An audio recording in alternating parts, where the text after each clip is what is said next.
Welcome to the Cube Sports Zone Unfiltered, presented by Texas Direct Auto. Here's Paul Gallant and John Lopez. Oh, hello, and welcome into another episode of Sports Zone Unfiltered on the Cube. I'm Paul Gallant in for Brooke Bentley. He is my buddy, John Lopez. And John, we've got a great show ahead of us, but right now, we're at Texas Direct Auto. Fantastic place to get you a car. 2,000 plus cars on the lot, and you can sell them your car too. John, you've done that apparently. Yeah, my son sold his car here not even a month ago. It's a really cool place. It's a great place. Yeah. It's very Christmassy right now too, which is something I definitely like. Now, John, something I don't like. Texans have lost now 6 in a row, and I think we can say this right now. The season's over. So where do they go from here? How do they readjust their goals? Well, it's interesting, and that's exactly what we want to talk about today, because we've all talked all week long about Gary Kubiak, and obviously he's probably going to be back next week. Case Keenum has been a dominant story for a long time. What about the season and how it affects this franchise moving forward? Because at our core, we're all fans. I mean, we want this team to do well. Listen, I think the 2-6 actually, and in a weird way, if you're going to say at the beginning of the year, you're not making the playoffs. In a weird way, 2-6 actually helps you find out a lot more. Helps you find out for sure about Case Keenum, because you got a 10-game tryout.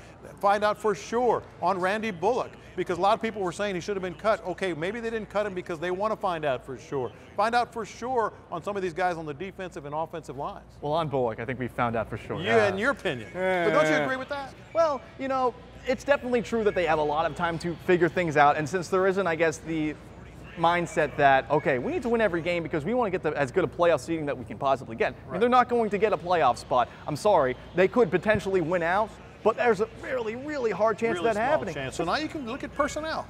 Personnel, exactly. And Case Keenum, it's going to be interesting to see how he performs as the season goes around.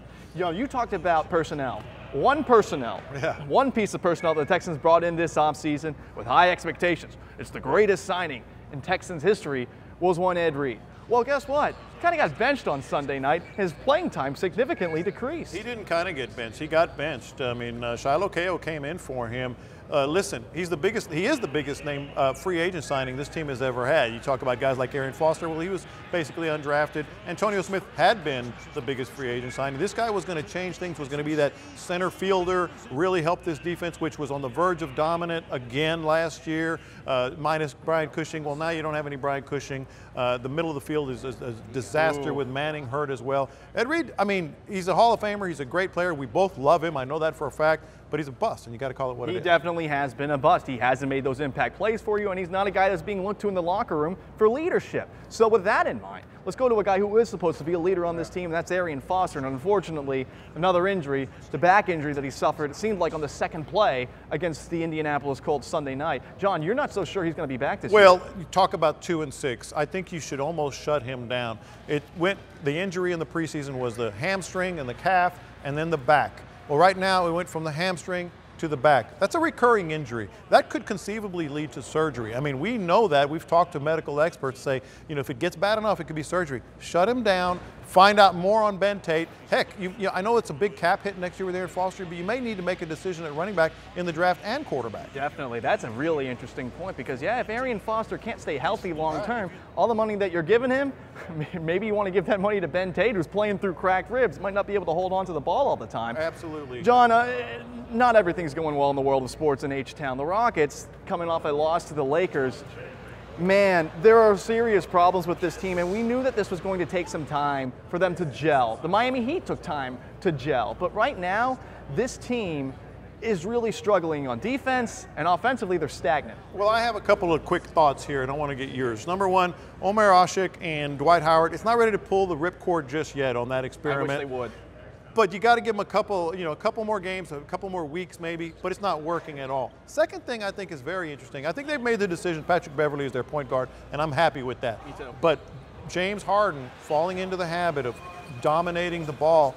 Dwight Howard the other night only had 10 shots. He's got to get more than that. I think James Harden's partially to blame. Yeah, it's interesting because James Harden played so well the last couple of games, especially when the Rockets have been playing well. Well, here's the thing, John.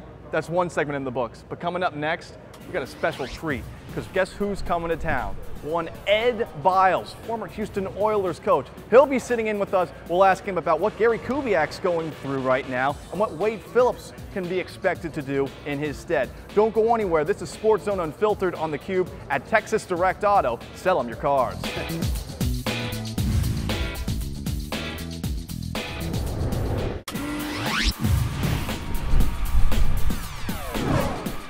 Welcome back into Sports Zone Unfiltered on theCUBE at Texas Direct Auto. Sell them your car. John, we are joined by a very special guest today, former Oilers coach Ed Biles. Ed, what's going on, man? Great day, beautiful place. What an amazing building this is. Amazing. They do a great job here. Hey, Coach, let's get right into it because we all saw what happened with Gary Kubiak last weekend. It caused us all to pause and think a little bit.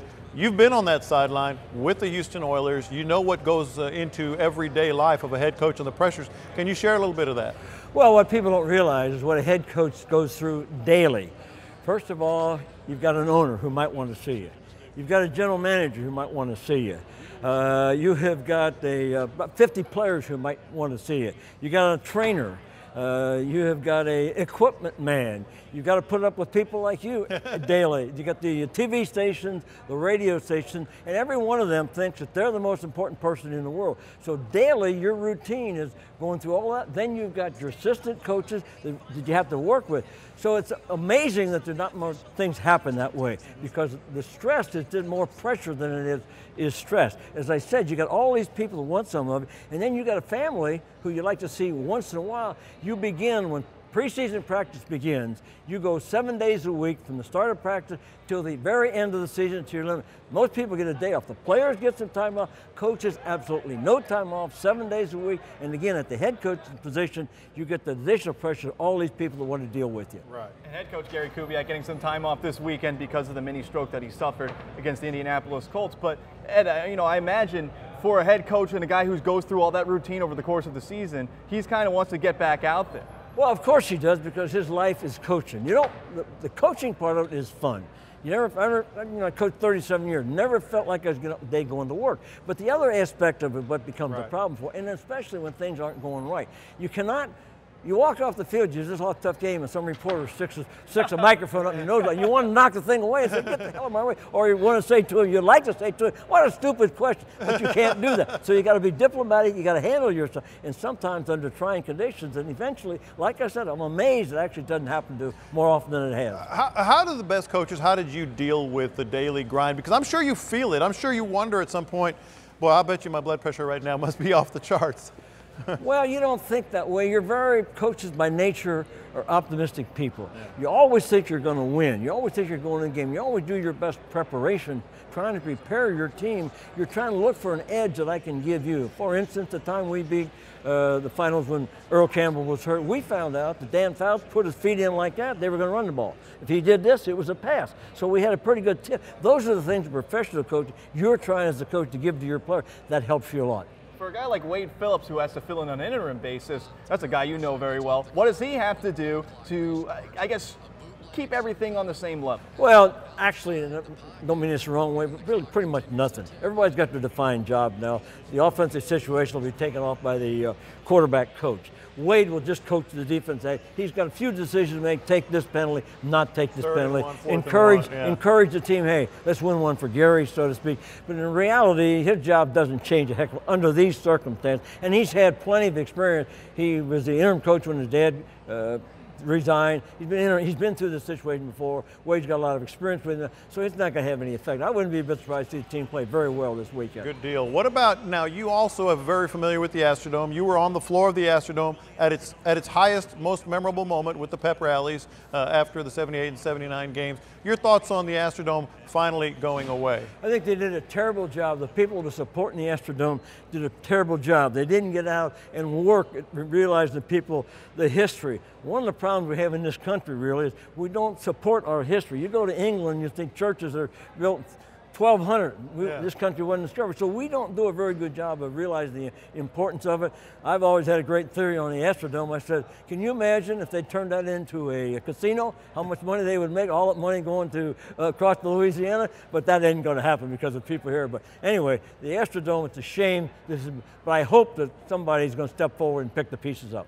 Hopefully that will happen. Coach, really appreciate you coming out to join us right here at Texas Direct Auto. Well, this is a nice place. I'm amazed. It's the first time I've been here. Amazed at the size of cars they got. Amazed at the staff that works here, the way the people are When I first walked in, they didn't know that I was going to be here for sure. They wanted to greet me, wanted to take care of me. Very impressive place. I think you got a job as a salesman. Yeah, you're in. You're in. All right. Coming up next on Sports Zone Unfiltered, we do a little segment called Around the Loop. Guess who's coming to town? Guy who was part of the greatest dynasty in NFL history. Yep, 3-time Super Bowl winner, Ted Johnson. Don't go anywhere. This is Sports Zone Unfiltered on theCUBE at Texas Direct Auto.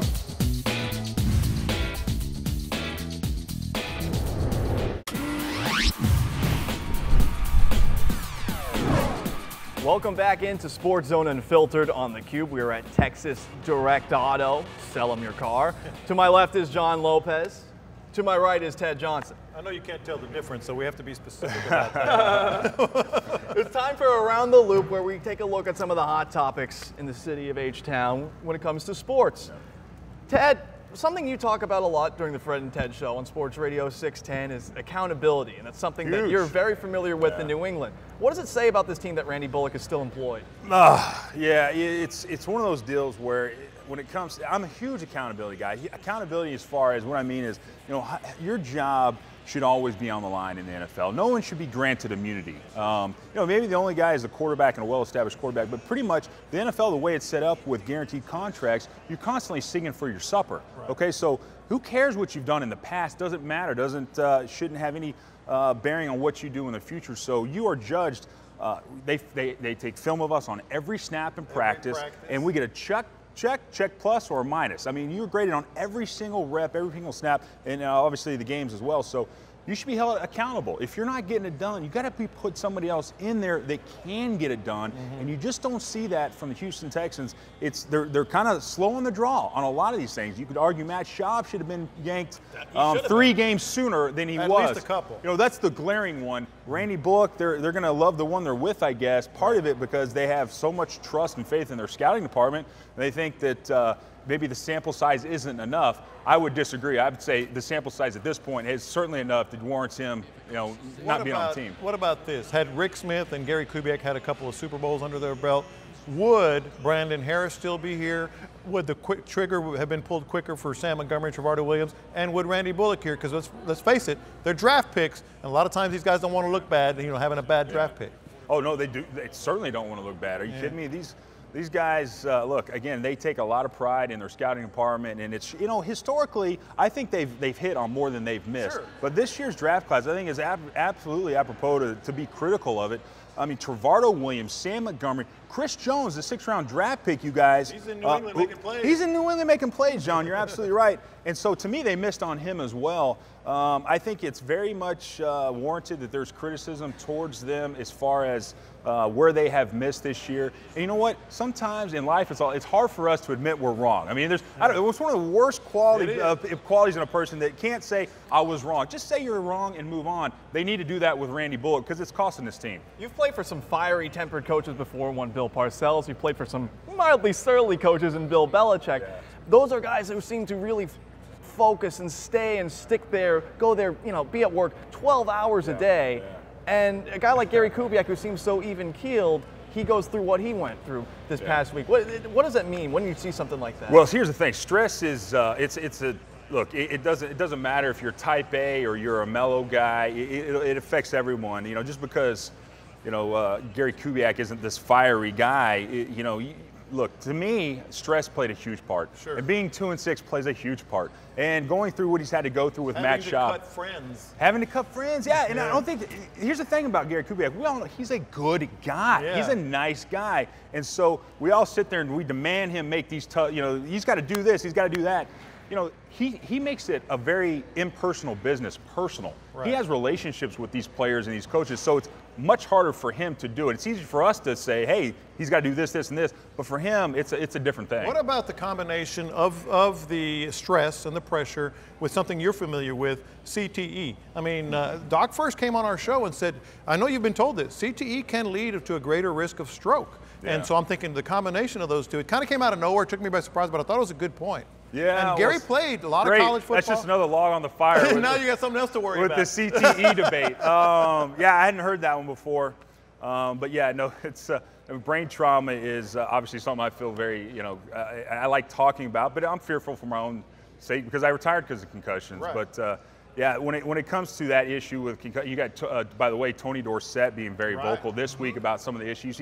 People asked me. I did a spot on the Dallas station. They asked me about the Tony Dorsett thing, and they go, "Did you watch it?" I can't watch that stuff. Really? You know what? And it's kind of like I compare it to this. You've ever seen the movie Days of Thunder? Oh yeah. Okay, Tom Cruise. In that movie, they talk about race car drivers don't like to go to two places. They don't like to go to hospitals or funerals because they don't want to be reminded what can happen to them. Right. When I see stories of CTE, I don't watch. I turn the TV off, I swear to God, because I don't want to be reminded of what could happen to me. Right. You know?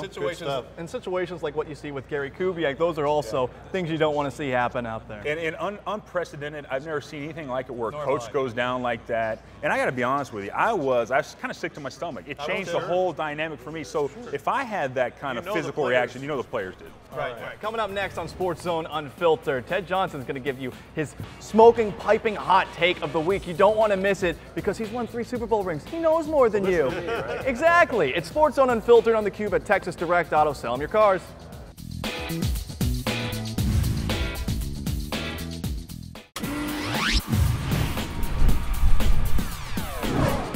Welcome back into Sports Zone Unfiltered on the Cube. We are at Texas Direct Auto with one Michael Garfield. Michael, this place is just fantastic. Well, we welcome you here. It is a technological wonder. It's actually a winter wonderland if you look at it right now. This is the perfect time of year. You know, every time of year, I don't care if it's a Valentine's Day, Halloween, and also Christmas, Texas Direct Auto, this really goes nuts. It's a family place. I mean, we've got kids' play areas over here. We got a delicatessen, and oh, by the way, there's tons of cars. Right, 2,000 plus cars. Oh my Lord, that's a ton. They're trying to continue to get more. They're always wanting to buy your car. Like they have a sell us your car bar. It's very simple. People come over here and you can, within a matter of, minutes, you just walk in, walk out. They're going to give you top dollar for your car. But 2,000, and then anything is all online. The .com, TexasDirectAuto.com. See, I like technology if you haven't figured that out. So, right, yeah, you definitely do. And seriously, this place resembles a mall. You come in here, you see all the Christmas stuff up, and I guess Santa Claus is going to be stopping by? Between now and Christmas, every Friday and Saturday, free pictures for the kids with Santa Claus, and so come on by. They have DJs over here. It's just a new concept, a new way to get cars, and it's just phenomenal. So you have a ton of choices. Yeah, this is a great place. Look, there are a lot of options that you have here, 2,000 plus. Great family-friendly environment as well. This is a great place to come by, man. I'm glad I did. I know people here. What car do you want? Let's go shopping. Hey, sounds awesome. The Gallant-mobile's on its last leg, but anyway. We'll get you new one. Oh, sounds great. Sounds great. All right, so coming up next on Sports Zone Unfiltered, we're going to bring in one Ted Johnson with his smoking, piping hot take of the week. You want to listen? He's got 3 Super Bowls. I got to admit, one of the issues I've had with the Texans is, and I said this in the post-game show after the game last week, is Texas not being more preemptive in making decisions regarding their personnel. I think I go back to last year. I think of Kevin Walter. Kevin Walter, let's face it, the Texans, they needed a number 2 receiver last year. They decided to ride with Kevin Walter. It was an issue. They fired him, or excuse me, they cut him at the end of the season. But to me, it was a little bit too little, too late. You go into this season, Matt Schaub, he gets off to a 2-0 start, but let's face it, it shows pretty quickly that he's not the same Matt Schaub he used to be years ago. They decide to ride with him all the way up until the time he gets hurt, and then they make the change with Case Keenum. To me, again, too little, too late. You start seeing that out of this Texans coaching staff. They need to put guys on the hot seat much sooner. That's how they got to do it. That's how you do it. That's how you hold accountability. That's how championship teams do it. Don't quit being so loyal to these guys. Put the heat to these guys. Get these guys out of there if they're not getting it done. Thanks, Teddy. And you can catch Ted Johnson on Sports Radio 610 Tuesdays, 9 to midnight, Wednesdays, 8 to midnight, and Fridays, 8 to midnight. I want to thank him for what he brings to the show. He's the best. And That's a really good show, and boy, he's great. He's great on TV, no doubt. Definitely, he is. Hey, John, it's that time. It's time for champs, and it's time for chumps. Let's be positive to start things off because it's been a rough week. We'll start with champs. I'll give you mine first, and I really respect Wade Phillips. I mean, I'm going to call him my champ this week, not just for stepping in as an interim coach for the 3rd time in his career, but stepping in despite less than a week after his father died. People forget already, he's had a heck of a week. Wade Phillips has had, his dad die, all the emotions there. He was driving back and forth from Goliad. Then one of his best friends, he knew Gary Kubiak when Gary Kubiak was a ball boy for the Oilers during the Love You Blue era. So Wade Phillips is my champ. How about you? And my champ, It's one Kevin Ware. You remember Kevin Ware, the guy who had a really gruesome injury in the Elite Eight of the NCAA tournament this past March? Well, he's back on the court, even though a lot of people said he wasn't going to play basketball again. And he scored 6 points playing in 10 minutes of action in the second half in his first game of the year for Louisville. So good job by Kevin Ware getting back on his feet. All right, well, let's get to chumps. That's a good champ, by the way. I saw that. Good. Let's get to chumps. My chump is going to be Miami Dolphins general manager Jeff Ireland, who's a dweeb. I mean, he's just a jerk. Keep in mind, this is the guy. Set aside. Well, I guess you can't set it aside, but set aside the Richie Incognito stuff. This is the guy that asked Des Bryant if his mother was still a prostitute during the NFL Combine. This guy has lost it. He doesn't need a job anymore. How about your chump? You can't do that kind of thing. And my chump, it's the Houston Rockets basketball team, and I know I said that it's going to take some time. I said it's going to, they're going to take some time to gel. But when you're playing defense like this, you're giving up 42 points to the Clippers in the first quarter. That's bad. You're giving up 76 points in the first half to the Clippers. That's even worse. You're giving up 36 points to the Kobe Bryant-less Lakers in the first quarter. That's Chernobyl. That's a disaster. So with that in mind, the Rockets, you can get their things together, but 4-2, that's a pretty good start. Well, John, that's about all the time that we have right here on Sports Zone Unfiltered. I had a lot of fun today. Good job, as always. Appreciate it. Brooke Bentley will be back with you next week. She's much more easy on the eyes than I am. But with that in mind, thanks for stopping by Sports Zone Unfiltered. We're at Texas Direct Auto. Sell them your cars. Be sure to stop by. Look at this place. Look at this place. It's dandy. It's glorious. You got to come on down. But I had fun this weekend. You should too. Have a good weekend, everybody.